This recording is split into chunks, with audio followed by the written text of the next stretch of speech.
Hey everyone, Boulevard here. So just a couple of quick notes. Really, not a lot actually got shaken up by Duels of Runeterra 14. The meta has remained pretty much the same. We've seen a couple of weird off decks pop up here and there, but nothing that I think is actually going to stick around. If you look at the lineup from 7x Bane, not what we're typically seeing, as he did win with Greenglade Elder Bannerman, but I don't think that's something we're going to be seeing consistently.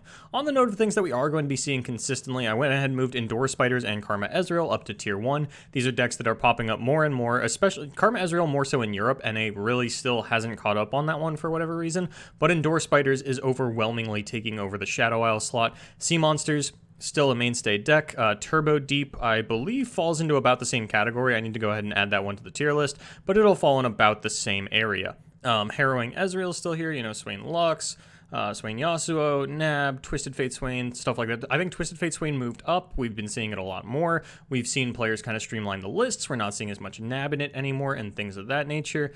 Swain Ezreal has gone ahead and moved down. We're really not seeing people commit their Noxus to the Ezreal. Swain and Ezreal are two decks that can really branch out across multiple regions, and I think people are realizing that jamming them together, not the best thing you can be doing for your lineup. And then tier 3, we moved a couple of things down that we're not really seeing still. You know, Kinko Eluse has moved down here, Thresh Lux moved down here. We're overwhelmingly seeing a hard fall off of Thresh Lux. And the one thing I did want to touch on, the sort of new deck that we've seen come out recently is actually Starlight Fizz. And the reason I say new, if you've run into this on ladder, I wouldn't be surprised. This is kind of a cheesy deck, but it's something that we saw pop up a couple of times this week. This is actually being played in the Fight Night that is currently going on right now as this video is being recorded, but it was also played in the PCS qualifier a little bit earlier today, and will be going on into the finals. No, I think it was actually eliminated, but it was essentially the same list, except this one, the PCS one, also ran 3 copies of Slippery Wave Rider, which I think the Zap Sprayfin Slippery Wave Rider and the Golden Narwhal offers enough of an elusive package to actually punch through a couple of matchups and give a little bit more consistency into what otherwise I would consider an extremely cheesy deck. But just seeing 2 people picking it up on the same day and deciding to run it in 2 completely separate tournaments in 2 different regions, I figured it was worth mentioning. This could be something that we see pop up in a few more tournaments.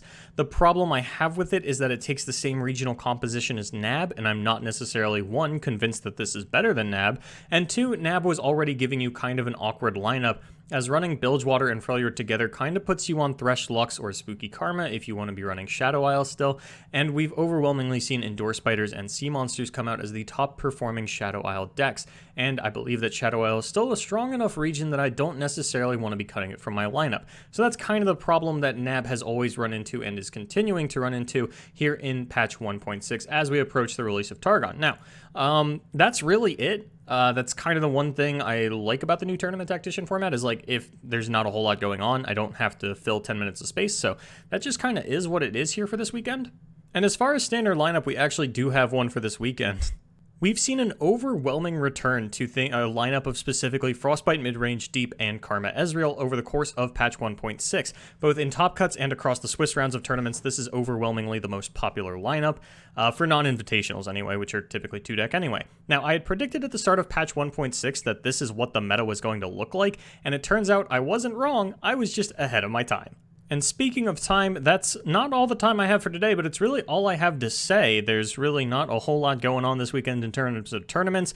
Last weekend wasn't much of a shakeup, but Targon's releasing soon, and that's about all the shakeup that we can hope for. Next Tournament Tactician probably going to be equally short, as not only is there not a lot of tournament data to gather this weekend, but based on what I've seen from decks that are being entered into tournaments, there's really nothing that's going to shake things up. So until next time, my name is Boulevard. Thank you so much for watching. Follow me on Twitter from the BLVD. It's up there at the top. And as always, good luck in your tournaments.